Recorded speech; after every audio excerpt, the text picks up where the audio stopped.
Dans cette vidéo, nous allons apprendre à utiliser une calculatrice Numworks pour calculer les images réelles par une fonction et tracer la courbe représentative de la fonction. Pour cela, nous allons utiliser un petit exemple. Ici, on considère la fonction f de x égale 3x au carré moins 2x plus 2. On va chercher la valeur des images de f des réels moins 1, 0 et 2 et tracer la courbe représentative de f. Donc, pour cela, on va dans le menu Fonction de votre calculatrice. Donc, en utilisant l'émulateur, vous utilisez les flèches qui sont là pour vous déplacer. OK, on est rentré dans le premier écran. Là, vous l'avez vraiment zoomé. Ajouter une fonction. Donc, on va commencer par taper notre fonction. Donc là, bien sûr, on fait exe pour rentrer dans le menu et on ajoute donc 3.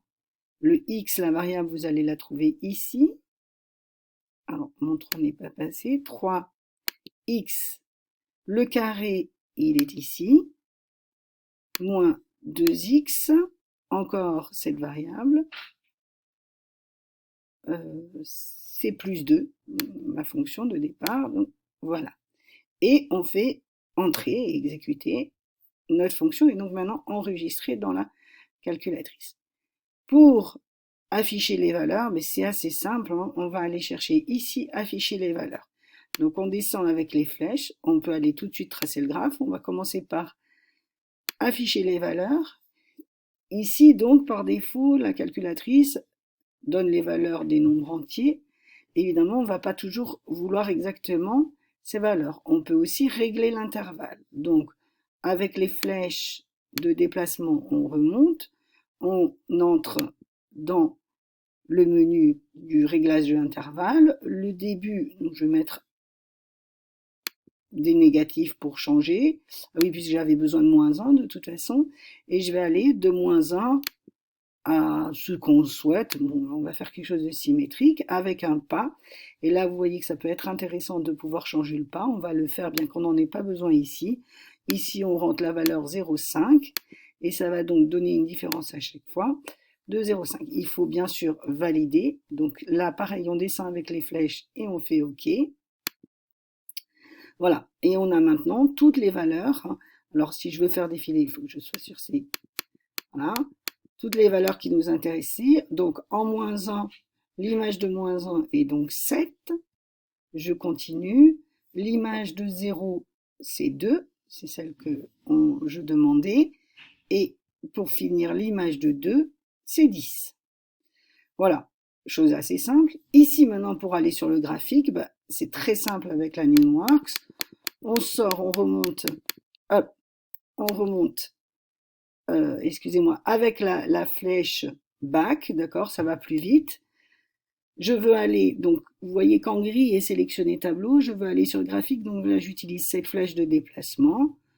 On rentre là-dedans, et voilà mon graphe. Alors, là, la fenêtre est vraiment extrêmement particulière, hein. On voit peu les fluctuations, on voit pas très bien les points, les valeurs. Donc pour régler une fois encore l'intervalle sur lequel on veut de visualisation, ici, dans la Numworks, on va aller le chercher dans Axe.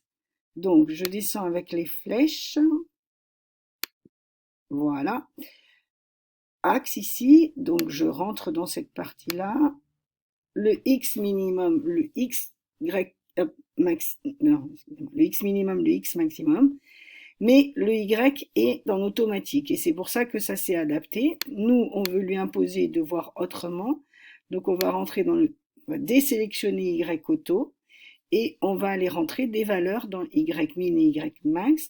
Donc là, mettons qu'on veut quelque chose d'assez symétrique, on veut moins 10 pour celui-ci et 10 pour le y max, puisque nous, c'est ce genre de valeur qui nous intéresse. On exécute et on n'oublie pas de valider. Est-ce que j'ai dit oui, c'est bien validé, donc je peux exécuter. Voilà maintenant l'affichage de ma calculatrice et vous avez vu comment changer l'affichage. Vous pouvez aussi utiliser le zoom. À vous d'essayer.